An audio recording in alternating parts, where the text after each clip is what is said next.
this is Tom Lüscher and Inside Cardiology. And today we have a special edition. It's on the EU's Safe Hearts Plan. And remember, as shown on this slide, that cardiovascular conditions are still the most important cause of mortality in the European population. And since its foundation, the European Union for the first time now addresses this major problem, this health issue that is still not well addressed as it should be of the European population. On this slide you see it's followed by cancer, but it's much more important than cancer and of course all the other diseases that you see on this slide. So late last year, late 25, in December in fact, the European Commission communicated the European Safe Hearts Plan, and you can see here this is the title page of the document. And the document of course started a year and 2 months ago in December 2024, when the European Commission for the first time announced with the press release on December 3rd, Cardiovascular Health Council calls for more robust efforts to help prevent cardiovascular disease. And then on December 10 last year, with the European Alliance on Cardiovascular Health, that involves about more than 20 societies, learning societies on hypertension, atherosclerosis, the kidney, lipids, and so on. Together, we organized a meeting where we invited the Commissioner of Health, Oliver Varhelyi, that we see here on the right, when he presented for the first time the EU Safe Hearts Plan. And this plan indeed has 10 flagship initiatives, and I'll go through it quickly with you. Here is flagship 1 to 5. It's lifelong personalized, digitally enabled prevention. So AI is centered to this plan. So that's good for Europe and its science and cardiovascular in particular. Then empowering consumers through food information on processed food.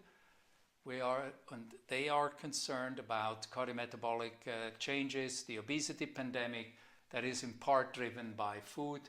Then moderning the tobacco control legislation. It's more and more problem, particularly with new smoking devices, that even young people start to use nicotine or smoke later on.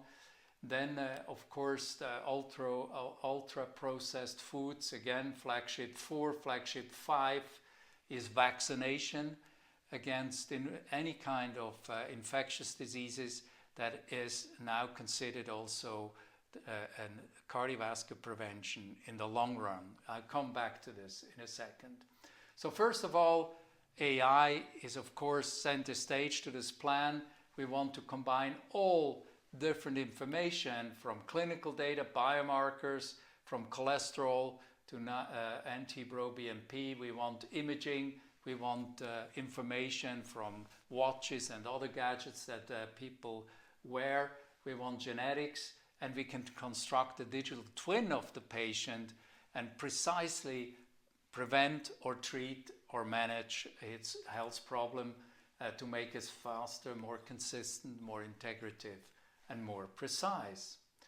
And then, of course, all the bad food that you see here is a major concern, and they consider legislation, they consider even taxes to reduce the consumption of unhealthy food. And then, of course, obesity is a major concern, and all these cardiometabolic changes coming with it. And you can see here on the top for males and females, down below for children, boys and girls, the change in body weight over 40 years. Now, Homo sapiens exists since 200,000 years, but in the last 4 decades, we changed our body weight massively. And you see the different colors represent different countries. So there is a diversity, but overall, in all societies, body weight of the population increases, which is a not a good development. Indeed, this fosters hypertension, dyslipidemia, insulin resistance, renal dysfunction, microbiome dysbiosis, then of course diabetes, and inflammation from the visceral fat that of course accumulates under these conditions. But all these effects, they focus into the heart, where they induce heart failure, heart attacks, and stroke, and premature death. And of course, smoking is another problem in the population, particularly in Eastern countries, even more so than in Western countries of the European Union. But it's not only cigarettes, it's also e-cigarettes, then of course hot heat but not burn, snooze, then even shisha for some of the population, and of course then the classical cigarette. And this all induces oxidative stress, endothelial dysfunction, cardiovascular disease, and that we should avoid through new regulations. And then comes vaccination. Vaccination is not only good to prevent an influenza, a COVID infection, or an RSV infection, or a pneumonia. No, beyond that, we know that after all these different infections, there's an increase in myocardial infarction, increase in decompensation for heart failure, and therefore vaccination is really a new form of cardiovascular prevention, as we put together in this consensus paper of the European Society of Cardiology.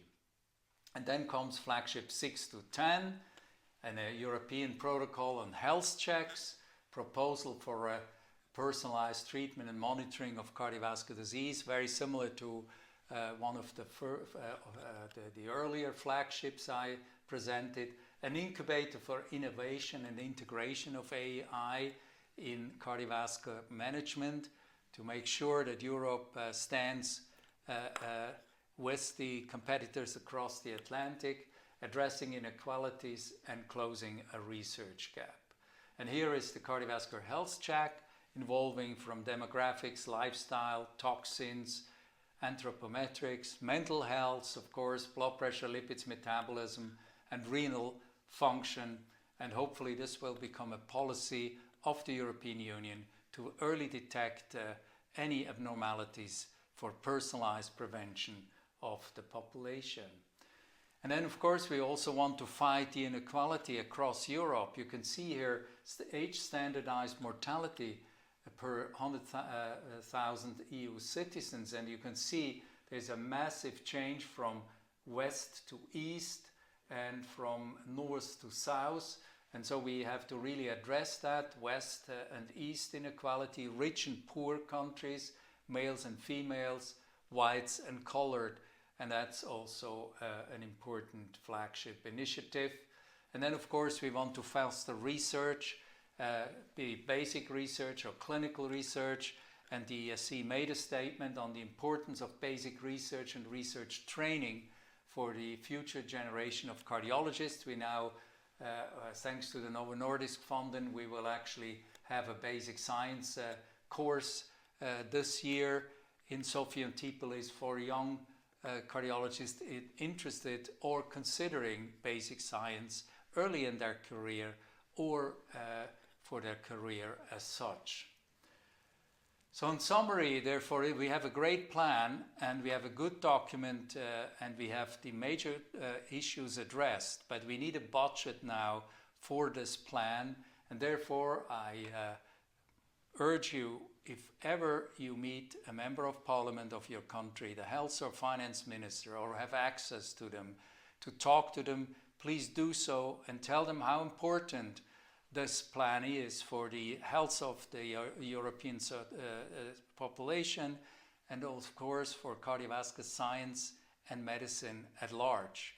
And these are the countries. In each of them you can make a difference by helping them to take advantage of this initiative that with a budget will also even make a difference for the population at large and for the cardiovascular community in particular. Thank you very much for listening.